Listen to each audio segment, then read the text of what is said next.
You're listening to the Home Staging Show podcast, and this is Season 2, Episode 12. This is your host, Cindy Lin.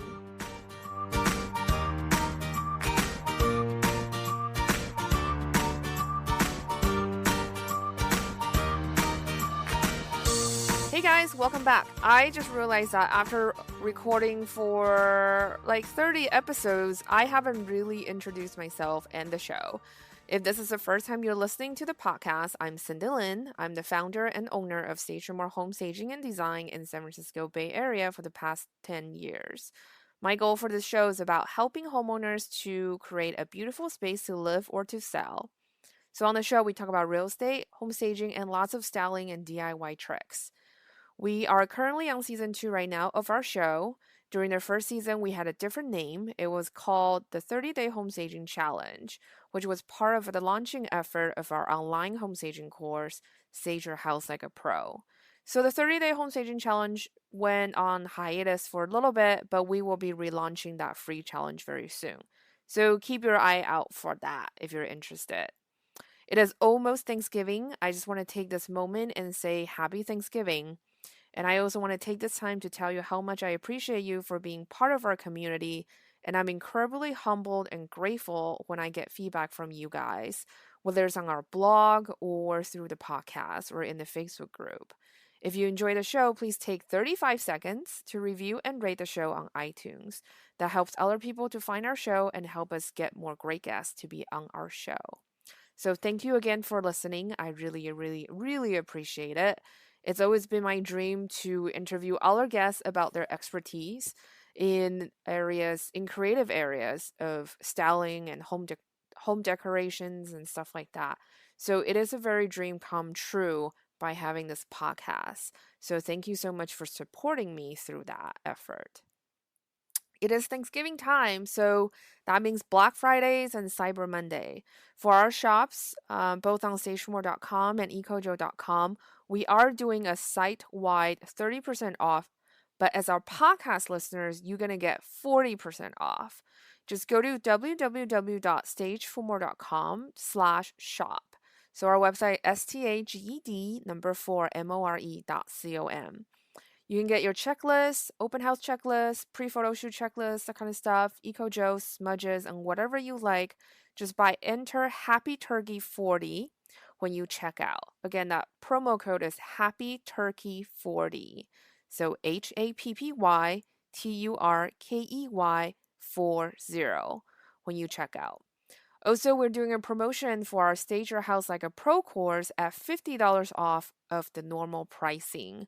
We're doing this promotion because I'm coming out with a winter update after the new year, and we're switching to a new platform. So I want people to come in and beta test the new course to see if they like the new platform. So this is a great time to buy the course if you have been on the fence about it. Once the winter update launches, we're going to bump up the price a little bit more for the new platform, and so you'll really never get another chance to buy this course at $99 instead of the regular $149. So what this course is a self-paced video course where I walk through the entire process of home staging. It's about 5 hours total running time for the videos. There's also a lot of PDFs and action steps that you can walk through. For those of you who have done the 30-day home staging challenge, this is much more in-depth with videos and showcases and case studies, that kind of stuff. I also have 5 bonus lessons that are included into the course. One of them actually teaches you how to take the styling skills you learned through staging your house for sale and apply that to decorating your new home. So yeah, if you've been on the fence about buying a class, this is the time to buy it. And remember, all our courses have lifetime access, meaning that for the lifetime of the course, you can access it anytime you want. Even if we have updated content or increase the price, you still get that access for the lifetime of the course. So anyway, let's talk about today's show. I'm really excited because I have the fortune to interview Stacie Staub, who's a marketing director at Live Urban Denver, a boutique real estate brokerage in Colorado. This was a really great conversation for you, whether if you're a homeowner or a real estate professional, whether you're a stager or real estate agent, because ultimately marketing really expands the reach of your listings and can help you sell your house. We discuss a lot of things ranging from getting the house ready, marketing online, to blogging, and even business model for home stagers. So it's really great conversation today. I'll be back after the show and tell you what I think about the business model. I also want to apologize in advance about the sound quality today. There were a little bit of echo while we're recording, and I did not have enough time this week because of Thanksgiving holiday to re-edit the show to get the echo out. So I apologize for that. But without further ado, let's start the show today. Me too. I've been listening to your podcast all morning, kind of cramming. So, yeah. I'm probably sick of my voice at this point. No, they're really interesting and great. So I'm glad that you finally posted that you do them, so I can start listening. Yeah, thank you. Yeah, it's been kind of a crazy journey actually, because I didn't really expect that I was gonna like it. And I actually really enjoy learning from all the different speakers. I love podcasts. Like, I listen to podcasts constantly, and I love being on them too. Like, I just taped Seth Price's his craft of marketing, and it was just such an interesting conversation, you know? Yeah, totally. So let's get started since we already start talking about marketing. So, Okay, perfect. do you want to tell our listeners a little bit about how did you get started in real estate? Yeah, definitely.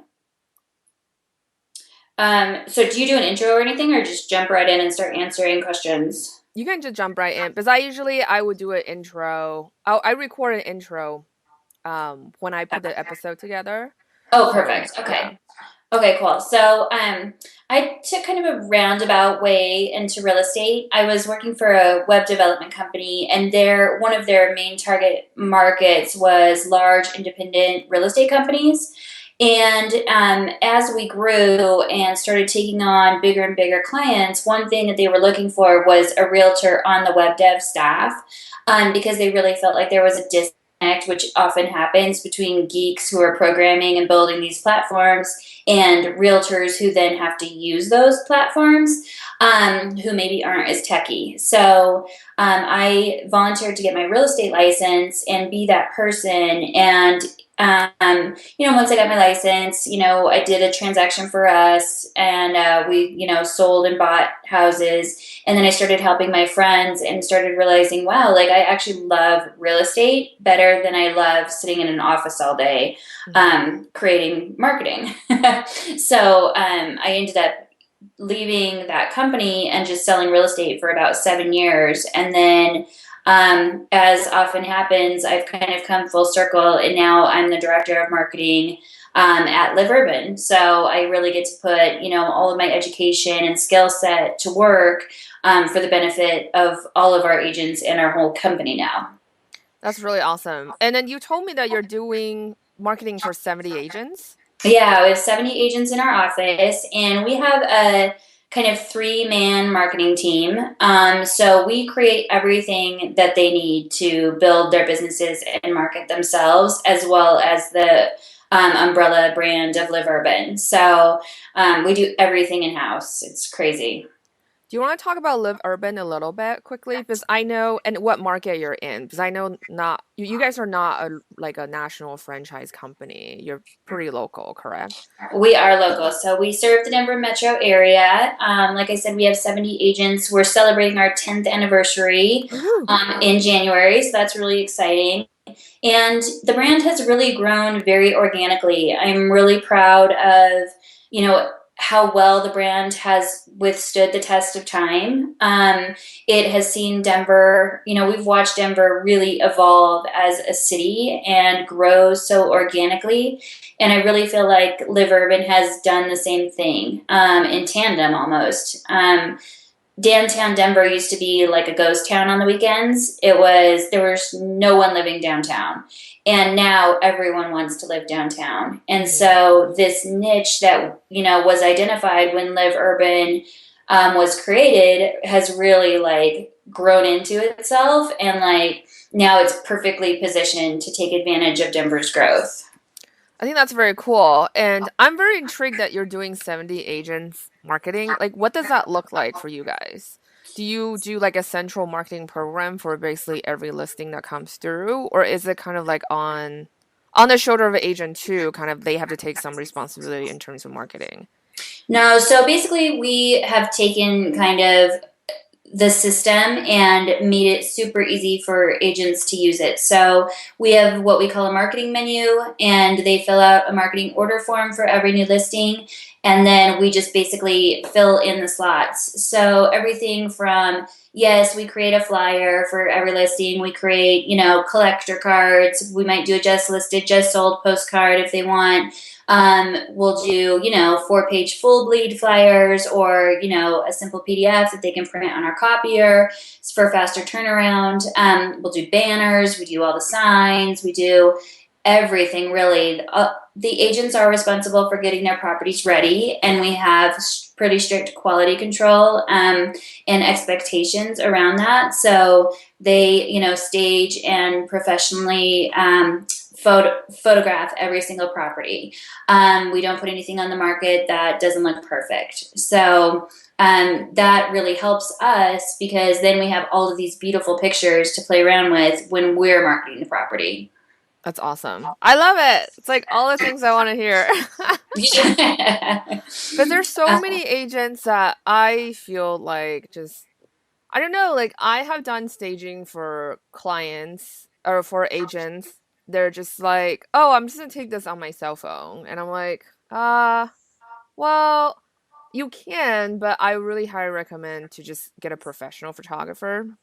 Yeah, it makes my heart hurt when people it makes me want to cry. Like when people take this, it's a product, and they don't give it the respect that it deserves. Like, this is someone's home and possibly the bulk of their financial equity and investment, and they might have lived there for years, and this is the only investment that they have. And how are you going to disrespect it by turning around, just putting it on the market in whatever condition and taking a photo on your cell phone? Like, that's why people hate realtors, right? But our agents definitely do not fall into that category. They know coming in our expectations and agree that the marketing is so important. So we work with a great group of agents. That's awesome. So you already touched on this, but I want to ask specifically too, because I think a lot of homeowners don't understand, like, why is marketing so important when it comes to selling real estate? Well, here's the thing. So Denver has been in low inventory situation, and it's been a real seller's market this year. And we still put full effort into every listing, and that's because when a deal falls through, so yeah, you go under contract in the first 3 days, but then something happens in inspection, or the buyer loses a job, and you come back on the market. Now in Denver, that property is tainted. So we continue to market the properties even once they're under contract, because about 20% of deals are falling through right now. So we think it's really important to have backup, contracts, and to continue to represent the property all the way through closing. So that's one thing that I feel probably differentiates us in the market and with our marketing mix, because it's not like our properties are only on the MLS and then they drop into Neverland once they go under contract, which is the typical, system. So we make sure that all of the photos can still be easily found, all of the information, the listing agent's information, everything attached to the property. For one thing, that helps the listing agent continue to grow their business using that product. But also it helps people, like, once a contract falls through, to know immediately once it comes back on and is available. So that's one way that we really protect our sellers as well. Yeah, I think that's a really good point. And then here's the other thing too. I mean, every agent can print a flyer. They can put a sign out. But what makes a really good marketing campaign when it comes to selling real estate?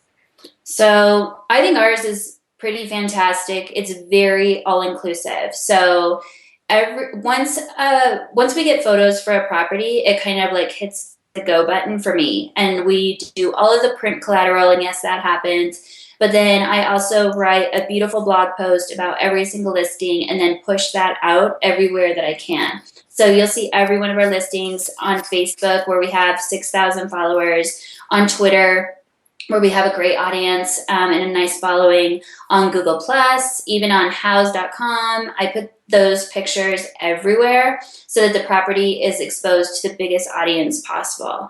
You don't see a lot of other brokerages doing that on a regular basis, partly because I don't think they see the value in like the continued long search of those photos, and that has always driven me crazy. So Pinterest is a really big part of my strategy as well. I pin every single property photo, and that way those listings keep driving traffic back to our website for literally years. Like I'll see pins circle back around that I pinned 3 or 4 years ago, and yes, of course we sold that house a long time ago, but sellers love to see that like we have this all-encompassing program, and then also it helps drive traffic back to our website on a really ongoing basis.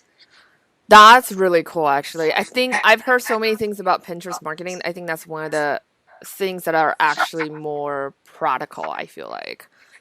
I agree. And like I fell in love with Pinterest the minute I was introduced to it.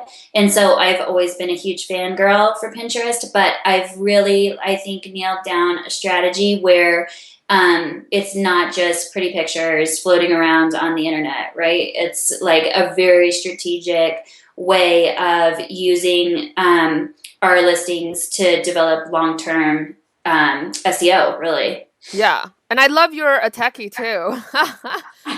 So for listeners who were not familiar with the term SEO, it's search engine optimization. So basically, do you want to talk about, you're probably more expert explaining that than I am. Do you want to talk about that really quickly? You are just as techie as me, but really search engine optimization is just the quality of traffic and the basically it's like a Google score. It's the biggest like determination for SEO. And like we've gone through a lot of changes. Like every time Google changes its algorithms, then we have to switch up our strategies. So luckily, we've always believed in the value of original organic content. And that is one of the main focuses of my job, is creating original content that's informative and valuable and that people want to actually like read.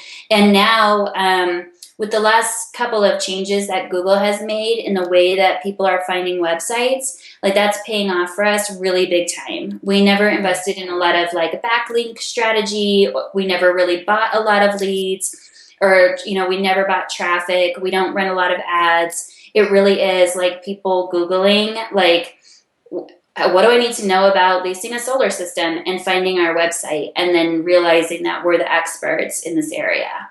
So I write, 4 or 5 blog posts a week, and we push that content out just like we push out the other content, like the listing content. So if I write, like earlier this week, I wrote about, the value of home equity in a family's life term financial plan. And I made a nice pinnable picture that went with that. And, people were finding that not only on Facebook, on Twitter, all the regular places, but also on places like Pinterest and coming to our website. So that's part of that whole strategy as well. So you write 4 to 5 blog posts on top of your regular listing post per week? Yeah. Wow. Yeah. So I think it's so like that content is so important, and it pays off so big for us. It's well worth that time and investment, but it's also because I take the time then to promote every post. So I boost it on Facebook. I pay to promote it on Twitter. We are playing around with paying for posts on Pinterest, and then also Instagram. I Instagram everything. So that's turning into a nice traffic source for us as well. That's amazing. I'm very jealous. Oh my God. I need someone like you to run my business. Well, that's the thing. Like I loved selling real estate, but I found myself constantly like spending time on things like this. Like I was always blogging. I was always, figuring out how to drive traffic back to my website. And like my business quickly got out of control. So I brought on partners, and now I have a team. But then I realized I think it was like 2013 on my vision board. Like I do a vision board every year. And I put on there this thing that I had found, like, I wish someone would just pay me to pin, like just to spend time on Pinterest. And then I took that and like wrote my own job description, and so lucky to be able to go to the guys at Live Urban and be like, okay, this is what I actually want to do. Will you pay me to do it? And they were like, yep, you're hired. So it just shows like kind of like, if you're not totally happy doing what you're doing, like think about what you want to do and just put it out there, like I really felt like that worked for me. That is so inspiring, and I love that you do vision board. How do you do your vision board? I know this has nothing to do with home staging at this point, but I'm like, tell me more. I know, but I do love it. So we do it with our agents every year. We have like a huge vision board party and bring tons of magazines. We supply all the supplies. We bring wine. We have snacks, and everyone just creates their own vision board. And I've been to enough like retreats and conferences, like where I've heard, life coaches teach vision boarding, and like I've done a ton of research. And so now I just run the session. And so I still like to do it, cut out pictures from magazines and print stuff off the internet that I find inspiring. And actually, like, I think the act of handling that stuff and like the actual paper and like gluing it on and hanging it in your office is so powerful. I took 1 year and used like a vision board software, and it was not nearly as successful for me. Yeah, I agree. A girlfriend of mine has a vision notebook, like where she keeps, like, she would literally cut out pictures or print pictures out or whatever and just put it in her notebook. And it's really cool to see how everything in her notebook starts to come true.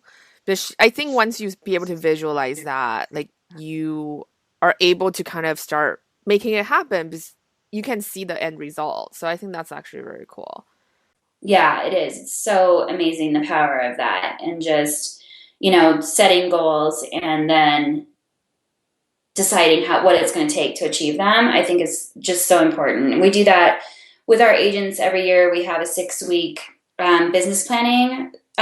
We call it a skill builder, but basically it's like a class every week, and they do a section of their business plan right there in the class. And then by the end, they have like their whole next year set out with all their budgets and everything kind of ready to go. Well, and then they fill out their new marketing menu. So I love that part of the year. That sounds awesome.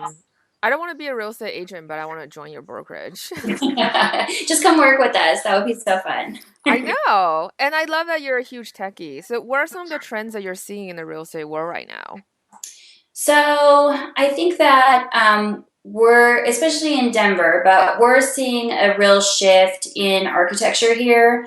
And we're seeing people fight back against that shift. And I bet it's similar to maybe what's happened in San Francisco, the Bay Area. We're seeing a lot of big, huge modern builds basically happening.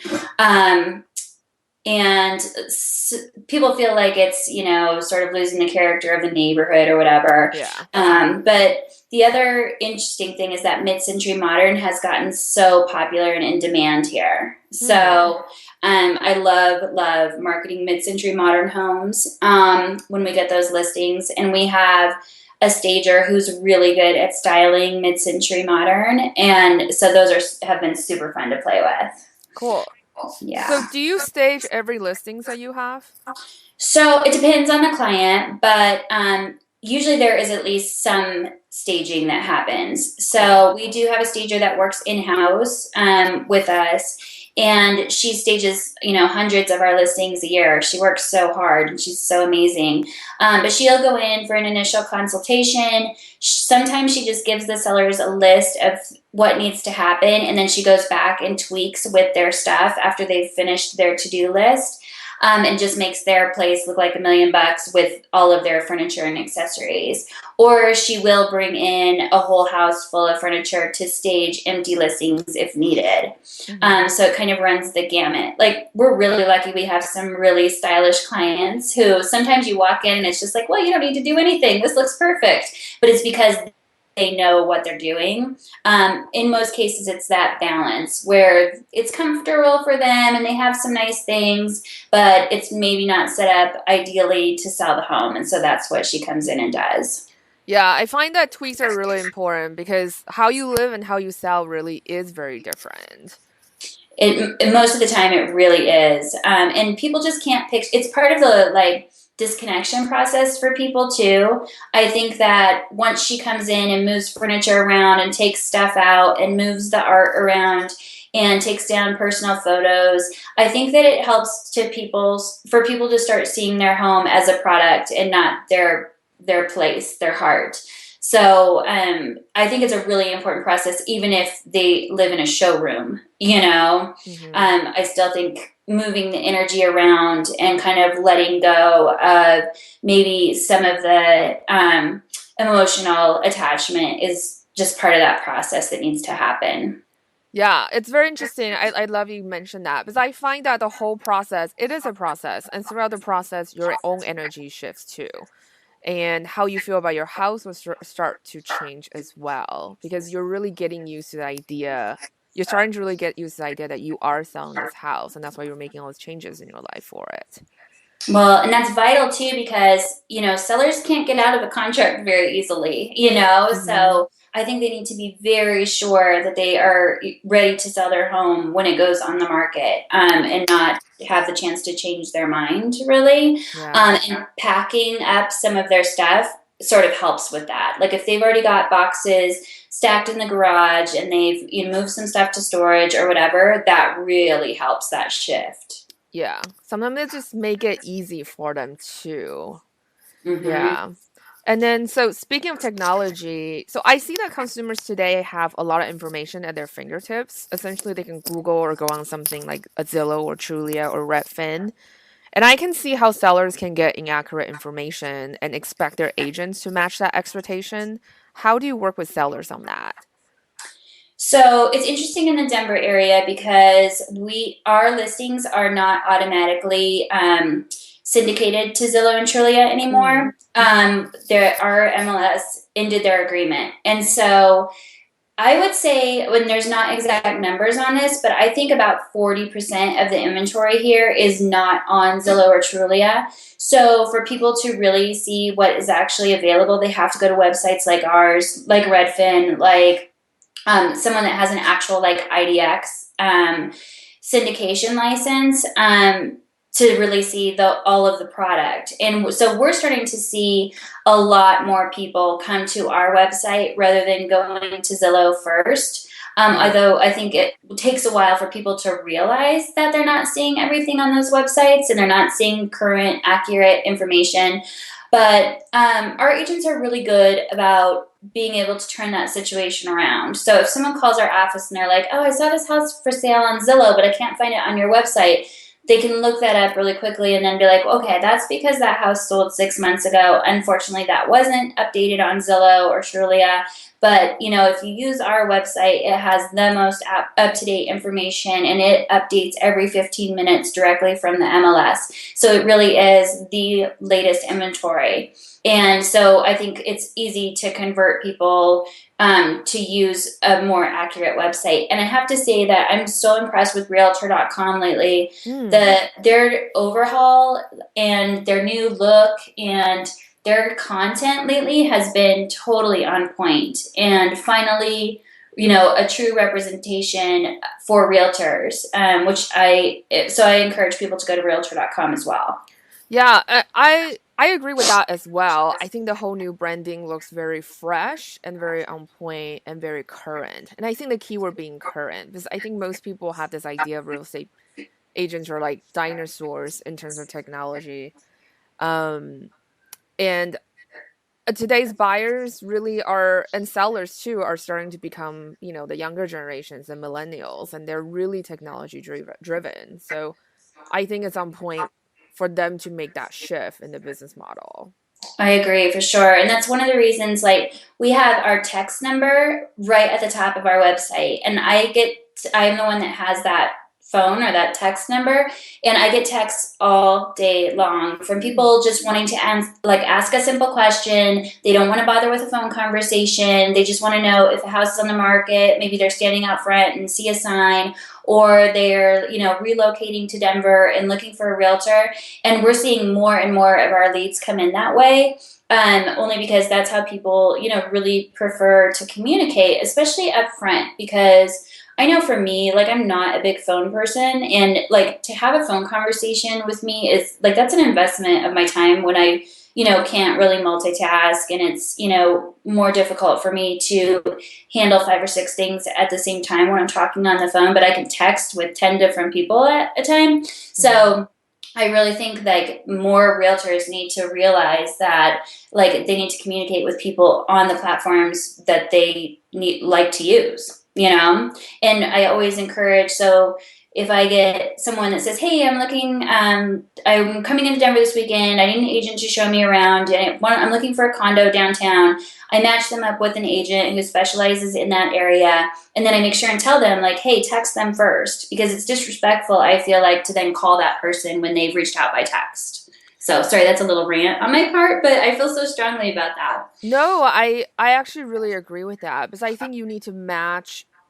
the communication style of what other person is comfortable with. If like, because we have overhauled our own like system where everything is paperless now. But occasionally I get a client who has an 80-year-old seller who's like, well, they want to use fax, or they only want printed, because we still have clients sign staging contracts, right? Like staging agreement and stuff. And they don't want to pay online. And so then in those scenarios, you do have to match their preferred communication style, because that's what they're comfortable with. I agree. And when if someone calls into our office and they get an agent on the phone and that's their preferred method of communication, then I always really encourage them to stick with that throughout the transaction. Don't try and get them to switch to email. Don't try and, force them to text. And I think that's part of just a standard of service that every industry should recognize. Another way that we communicate a lot with people online is by our live chat. And we have people reaching out a lot by live chat, because same thing, like if I want help with my email marketing provider or my website developers, the easiest way for me to reach them is by chat. And I think people are really realizing that's a fast way to get things done. So since we've installed a live chat system on our website, we get a ton of traffic on there and people reaching out, which is awesome. That's really cool. I have not seen a brokerage that does that. So you have like a little live chat box on your website? Yes, when someone visits our website, it has a pretty robust back end, and they can kind of our agent, whoever's on floor, we call it, whoever's on duty, can see which pages the people are clicking on, kind of their journey through the website, and then they can softly reach out and be like, hey, is there anything I can help you with? Or people will click on the chat and engage the agent. So. That's pretty awesome. I Yeah. like that a lot. That's awesome. Well, especially like picture all the people that are at work, sitting in their cubicle, and they're not really supposed to be looking for houses, Yeah. but then they see something or they have a question. Like, that is really truly the easiest way for people to reach out. Yeah, that's a really good point. Because people can't be like go on a phone and chat Yeah. about houses, but they can like discreetly send you a text message online. Yeah. Yeah. I love that system. Cool. And so since you work with both buyers and sellers agents, I want to find out from you that what are today's buyers looking for? So I think that our target market, we specialize in city close neighborhoods.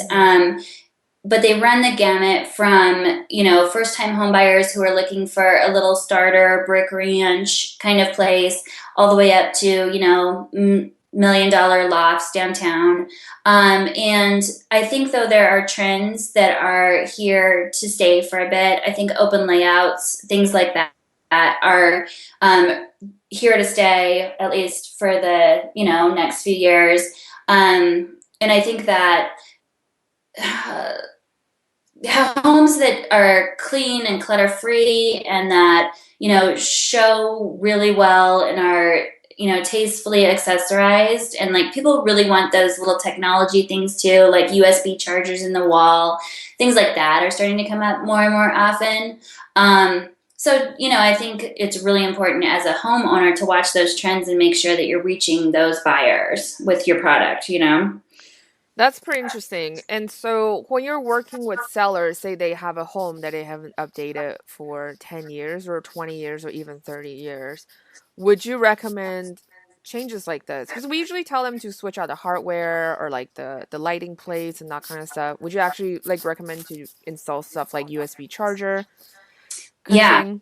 I think especially, the millennial buyers are really looking for um, really good Wi-Fi connection actually is like Yeah. a must for millennials and for everyone really. But if you can advertise that you have a Wi-Fi booster, that's a huge selling point for some people, especially if they work from home. Um, I think that if you can provide those like clever little things that don't have to be super expensive, but that really do catch the eye of those people, they're well worth the money. So, charging stations, things like that. And less and less we're seeing people necessarily want a dining room. And in smaller houses, we're seeing buyers, a lot of the time saying, well, this could be my office. Hmm. So that might be something that you think about when you're staging your home to sell. Like if you already have an eating kitchen area, perhaps you do want to stage the dining room as an office, just to show that you do have that space if it doesn't have a third bedroom or whatever the case may be. That's a very interesting point. Yeah, because normally we just tell the sellers to turn a room back to its original purpose. So a dining room would be a dining room. But you Mhm. are seeing this huge trend coming up with people demanding basically home office space. Yeah, and I think less and less those younger buyers and downsizers don't necessarily want a formal living room either. And so we're seeing a lot of people get, creative if there is a living room and a family room, maybe turning, one of those spaces into a more versatile space, like a dining room or like opening up a wall if you can and just making it a giant kitchen instead of a kitchen and separate dining room. I see. That's very cool. And then I also want to talk about the importance of real estate agent because in my line of work, I see all kinds of real estate agents, like we talked about earlier. And I feel like a lot of times home sellers don't necessarily know what kind of qualities to look for in a real estate agent. They might just hire somebody because they like them, but not necessarily be able to know if this agent would be a good agent for their property. So, what are some of your recommendations for home sellers when they're looking for a real estate agent? I think the worst thing you can do as a seller looking to hire a listing agent is going with the person who tells you what you want to hear. And by Mm, that, I mean, like if you interview three agents and there's one person that comes in and they're a straight shooter, they've got their comps, they know exactly where your home should be priced, they know, the average days on market, they know how many houses are for sale in the neighborhood, they truly are the neighborhood expert, and you think they should price your house a little bit higher and they won't, like that's probably the person you should go with. Also, I really think this at the same point, like if someone walks into your house and says, oh, you don't need to do anything, this will be fine, it's a seller's market, it'll sell no matter how it looks when it goes on the market, like I would not hire that person. I want the person who comes in and says, okay, I'm going to make a list for you of everything that needs to get done for you to get absolute top dollar for your home and for it to sell in the least amount of time possible. And so, like those two things, condition and price, are the two things that you can control on your home sale. You can't control location, which is the third factor. So, I would really want a real estate agent representing me who has my best interest in my home's profitability, like at the forefront, not just being my best friend, maybe not the person who brings in a big flower arrangement and a bottle of wine to the listing presentation, but someone that comes in and is prepared and knows their stuff. Yeah, I really think that's very important, especially having this conversation with you about marketing today. I was like, wow, like, there are agents would be like, oh, okay, I know how to market, but their marketing could just be like, I put the house on the MLS and that's it. And that's it. And like some of them, like don't even bother to go in. Like one thing, like I don't know, I wrote an article for Inman about a year ago, and it was 16 ways to create exposure for your listing. And one of those things is like rotating the pictures on the MLS. It's so easy. It takes 5 seconds. But if if the home's been on the market for 2 weeks or a month, and you still have that same exterior photo as your lead photo, like you're doing something wrong. Like the same people are looking on the MLS every day looking for new listings. Like switch those photos around so that maybe you never know what someone's going to be attracted to, you know? Mm-hmm. It's one of the like easiest things that you can do. But yeah, I mean, people that aren't, exposing other brokers to the property, that aren't looking at their prospect list and reaching out to those other agents and asking them to bring their buyers through, that aren't, our agents call every day, like call their prospect list and call agents who might have a buyer looking for that property and make sure that their home is, that they know about the property. It's crazy to me. That's interesting you brought that up. So, how many hours does a good agent spend on the phone a day, you think? Oh, I mean, it can depend on the day and like what they're doing, but I know when I was actively selling real estate all the time, I would spend, 6 or 7 hours a day on the phone sometimes, just reaching out to people, especially if I was marketing a new listing.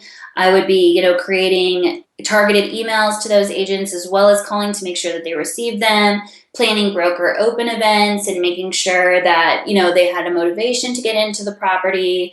And I think we're getting back to that. In Denver, we hadn't seen as much effort put into the marketing in a lot of cases because houses were selling so quickly. But now it's starting to feel like, okay, we better, maybe we should have an event. Maybe we should host an art show here. Maybe we should have a trunk show and like invite, some of the most active realtors in the area so that they'll know that it's here and they might have a buyer. Hmm. That's fascinating. Wow, that's impressive. That's a lot of hours. Oh my It gosh. is, yeah. Like I said, I hate being on the phone, so. So, what should home sellers expect when they work with a real estate agent? I think availability. I Mm. think nonstop communication is a must when your house is on the market. It's hard to have your house on the market, especially when you're living in it. It's being shown all the time. Like if you're not working with a professional showing service who coordinates the appointments and makes it as easy as they can, that agent is doing something wrong. If Mm. they're not giving you, if not daily, then at least, bi-weekly reports on showings and, feedback and, how the process is going and what they recommend, then that agent is not doing their job. So I think that, when you have your house on the market and you're working with a listing agent, it's sort of like really intense dating. Like Yeah, no, I you're agree. really like partners in that relationship, and same thing, or in this process, and same thing when you're buying. I mean, you can spend every day all day with that person sometimes if your home search is intense. Hmm. So it's really important that you respect and trust them and know that they're working hard for you. Yeah, totally. Is there an average time frame for a home to come into your pipeline to getting on the market? Oh, that can really vary actually, because sometimes people don't reach out until they're ready and Mm, then they want their house on the market that weekend. right. And other times, they're 6 months or a year down the road. But I would think on average, it takes about 30 days to prep a listing if you're doing it right. Yeah. And that's everything from that initial conversation, signing all the listing agreements and doing all of that.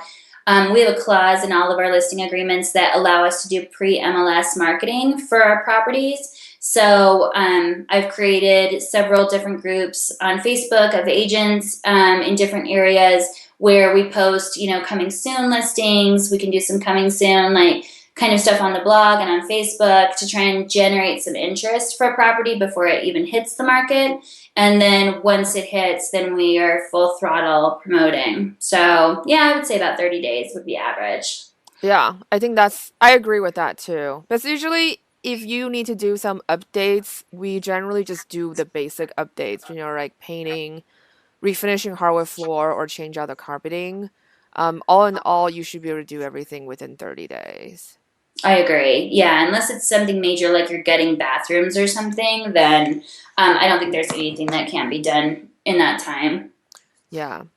And then, in your opinion, having been a real estate agent yourself and having worked with 70 agents in your office, what makes a really great seller's agent?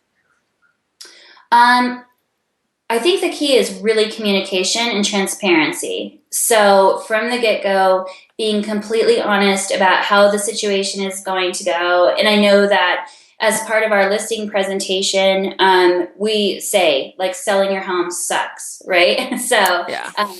it sucks to keep it clean all the time. It sucks to get it ready. It sucks to pack. It sucks to move. Like, the whole thing sucks.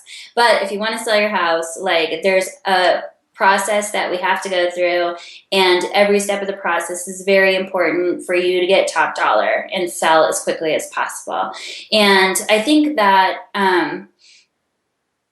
by transparency, I mean that it's really important that your agent kind of keep you in the loop on what's going on with your property at all times. So if someone comes in and they're like, oh my gosh, my buyer loved the property, but that red paint on the living room wall just totally turned them off, and I don't think they can get past it.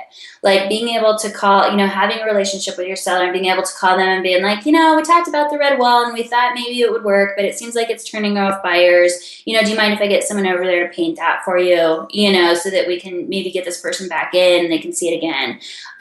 Like, things like that, being able to really communicate, like, the honest truth is really important. Yeah, and then just be direct about it too. Because I do feel like a lot of times home sellers do need to hear what Well, really is best for their listing, but the agent will be like, I don't really want to piss them off, kind of thing. Well, see, that's when I bring in the stager. I make Yeah. you guys do the bad, like, be the bad guy. I'm like, well, the stager says you have to move your yucky, ugly couch out of the house.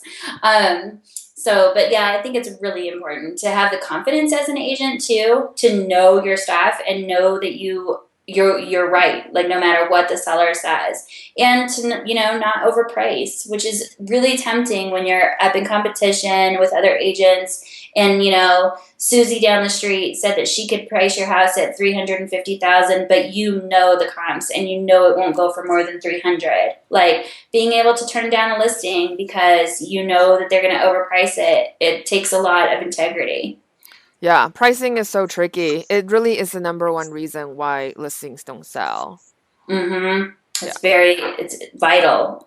Like, Yeah. there's no such thing as really testing the market with any kind of, market knowledge. Like, there's no such thing. Like, you price the home to sell at what you think it's going to sell for, Yeah, no, I agree. And I love that you brought up to make the stager the bad person, because I am totally okay playing the bad guy when it comes to design decisions, because I do feel like it is my job to help sellers sell. And if I don't tell them, they're hiring me for my opinion. And if I'm not honest about that, then I'm doing a disservice to the sellers. So when you're working with sellers, especially the first time sellers, how do you help them getting their homes ready for the market? Well, I think that, so we have something we've created. It's called, like, our listing launch process. And it really makes it easy for our agents to lead sellers, like, through the journey of getting their house ready.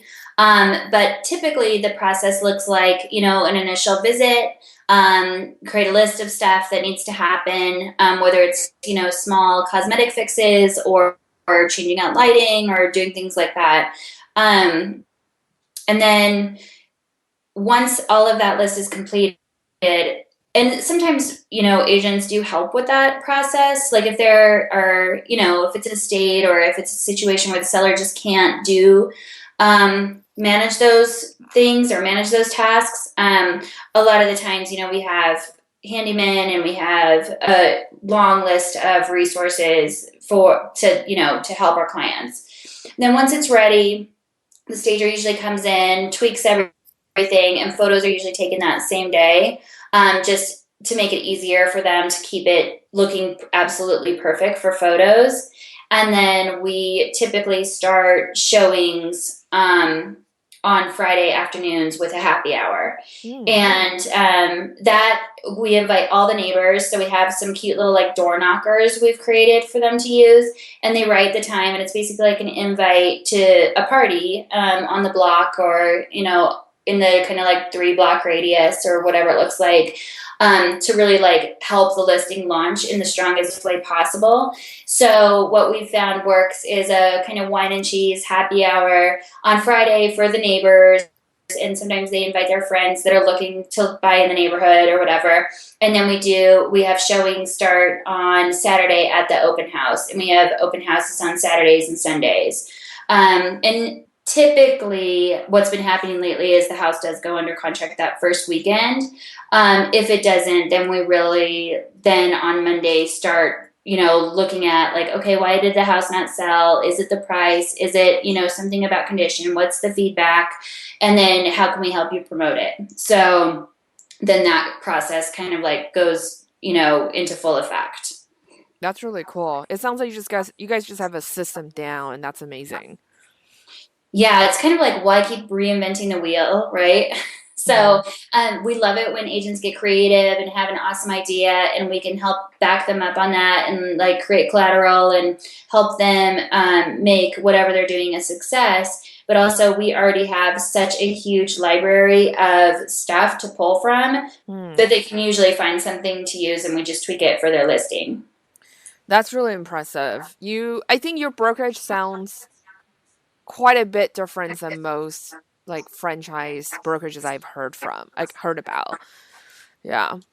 We like to think so. Yeah, no, I think this is a really great and unique way to sell real estate, and it just sounds like you really have the system down pat, and that's amazing. And it's just like the smoothest path to success that we've found. And it's taken several years for us to kind of figure this out. And now when we can train new agents on our systems and they can see if they were at a different brokerage, they see immediately like, oh my gosh, this is like a world of difference. And it's like, it helps them grow their business immediately, which is what we're looking for. Yeah, so and it sounds like I love the idea of having that you guys have a in-house stager, and has that changed you guys' business drastically? Her name is Annette, and she's been with us for I think 5 or 6 years. So before that, and there are people who use other stagers or who own a lot of staging materials, and like she just helps them do their thing. But yeah, I mean, it's something that sets us apart for sure. And it's impressive to sellers, I think, when we say like our in-house stager will come in and take care of everything for you, and make sure that your house looks like $1 million. And like I usually tell people, like when you see the photos of your house, you are not going to want to move, but you have to. But it's so true. Like they see the pictures and they're like, "Wow, I can't believe this is my house." Like that's what we're looking for. Yeah, I wish every brokerage has the foresight you guys have. I think that also helps with your brand as well, because you having an in-house stager can really have this consistent look for pretty much every listings that your brokerage produce. So I think it's a fantastic idea. Thank you. Yeah, it's true. And we market all different kinds of properties, like everything from, mid-century ranches. We have, 100-year-old Victorians, we have super modern new builds, but I think the consistency in the product lies in the presentation, and the quality of the product and like how we get our listings ready. That's very cool. And so, do you guys carry the inventory, or the stagers carry the inventory for staging? It depends. So a lot of agents do have furniture and accessories that they've collected over the years. We also do have a staging warehouse that our stager pulls from and rents things from. And like I know